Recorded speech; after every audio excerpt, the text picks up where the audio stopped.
Now, let's explore the atomic structures of an atom. This is the commonly used model of an atom, and the atom is defined as the smallest possible unit into which matter can be divided while still maintaining its properties. It is made up of subatomic particles, namely proton, the positively charged particle, neutron, the neutral or no charge particle, and these two is located inside the nucleus.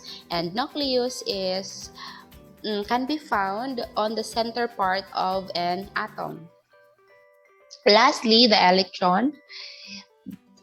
It is located outside the nucleus.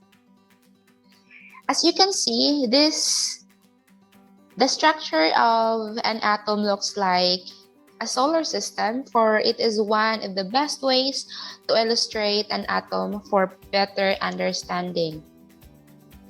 Now, this time, let's identify the value of these subatomic particles in an atom. We have here an example of elements, and each element is composed of one kind of atom, but not all elements, because we have these diatomic elements wherein it is composed of more than one atom. I guess there are only 7 diatomic elements, and that lesson will be discussed in your general chemistry subject. Now, observe the presentation of element in a periodic table. We have atomic number, the symbol, and atomic mass. Take note, the smaller value or the smaller numeric value present is the atomic number, and the bigger numeric value present is always the atomic mass. Now, what is atomic number? Atomic number is denoted by capital letter Z. It is the number of protons in nucleus. The number of protons determines how many electrons surround the nucleus, and it is the arrangement of these electrons that determines most of the chemical behavior of an element. On the other hand, atomic mass, or also called as mass number, denoted by capital letter A, please careful and take note their symbol. To get the value of atomic mass, just simply add number of protons plus number of neutrons, or P plus N. And the SI unit is gram per mole, MOL. Okay, take note, ZEP, atomic number, number of electrons, and number of protons. In a neutral atom, these 3 is always equal. Now, for us to get the value of atomic mass, just simply get the sum of number of protons and neutrons. If we are asked to get the number of neutrons, we can derive this formula. Just transpose this proton to the left side because neutron is a known, and don't forget to change the sign of proton, and that becomes negative P. So therefore, the formula would be N is equals to A minus P.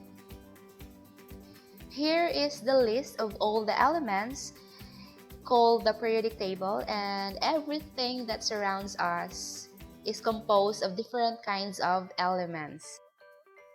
Let's have a brief discussion about the periodic table, specifically what elements under metal, what elements under non-metal, as well as what elements under metalloids. The shade of pink, these elements are metal, example of metals, and the shade of blue, these elements are non-metals, and this shade of green is the metalloids. All the elements are arranged in order according to their atomic number, from smallest atomic number or number of protons up to, it is arranged by row, up to the biggest value of their atomic number. Let's answer this one first by completing the table and answering what is being asked. First example is given letter K, which is known as potassium, and we know this is the atomic number and the mass number. The bigger value is always the mass number. So input atomic number 19 and take note ZEP. They are always equal, so input their values first, 19 and 19. And atomic mass, copy, that's 39. On the second example, we don't have this kind of given. What we have is the number of electrons and the number of neutrons. Symbol for calcium is Ca with a small letter A. And the atomic number, take note, electron is already given. So first thing to do is input first the value of Z, the value of P, because again, they are always equal. 20 and 20. Now to get the mass number, just simply add. It depends what is the given. If electron is given, then electrons plus N. If proton is given, then proton plus N. If atomic number is given, then Z plus N. It depends what is the given. Anyways, they are ZEP is always equal. So we have 20 plus 20 is equal to 40. Now the last example is iron, and the symbol for iron is Fe with a small letter E, and what the given is 26 as atomic number and mass number, which is 56. First thing to do, as always, copy the atomic number, or input first the number of protons and the number of electrons, the ZEP, 26, 26. And to get the number of neutron, just simply subtract any value of ZEP, pwede A minus Z, A minus P, A minus E. We still have the same answer. Now we are down to the second to the last subtopic, which is valence electrons, and here we have again the electrons, the negatively charged particles located on the ring outside the nucleus. And we have electron orbitals, another term for ring or shell. Electron orbitals, orbits in which electron move around the nucleus of an atom. And the last term is valence electrons, the outermost ring of electrons in an atom.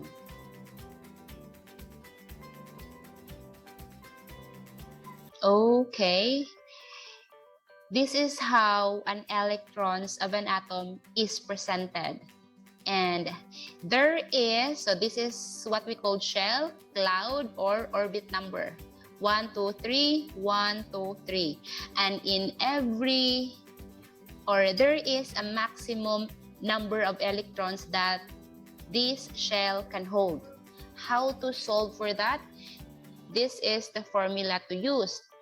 Maximum electrons per shell, 2n squared, wherein n is the orbit number. So let's substitute 1.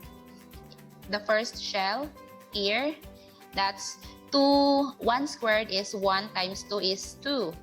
Substitute 2 here, that's 2 squared is 4 times 2 is 8. In the third shell, maximum electrons would be 3 squared is 9 times 2, 18. So maximum number of electrons that this third shell can hold is 18. And this is the result. So ako lang ipakita ang process giun sa pagkuha ang maximum number of electrons.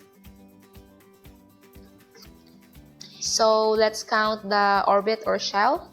1, 2, 3, 4, 5, 6, 7. Therefore, on the 7th shell, the value of valence electrons is 8. Again, when we say valence electrons, number of electrons on the last shell or the outermost shell. And orbits closest to the nucleus fill first. Now let's have an example, specific example. Let's say sodium. We are asked to give a presentation of the electrons of sodium. Let's have this table. The atomic number of sodium is 11. At the same time, this is the number of electrons. So 11 electrons, first shell, it can hold up to 2 electrons, and the second shell, maximum number of electrons is 8. So that's 8 plus 2 is 10. So we have one last electron in the last shell or in the third shell.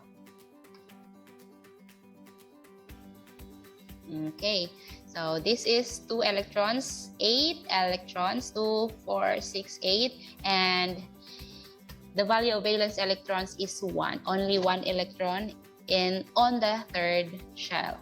Now let's have chlorine. Chlorine has 17 electrons, or yes, 17 electrons. The same. In the first shell, we have 2, maximum number of electrons. In the second shell, still 8, and that's 10. So the remaining electrons is 7. So here's an illustration. Let's count 1, 2, 3, 4, 5, 6, 7 valence electrons.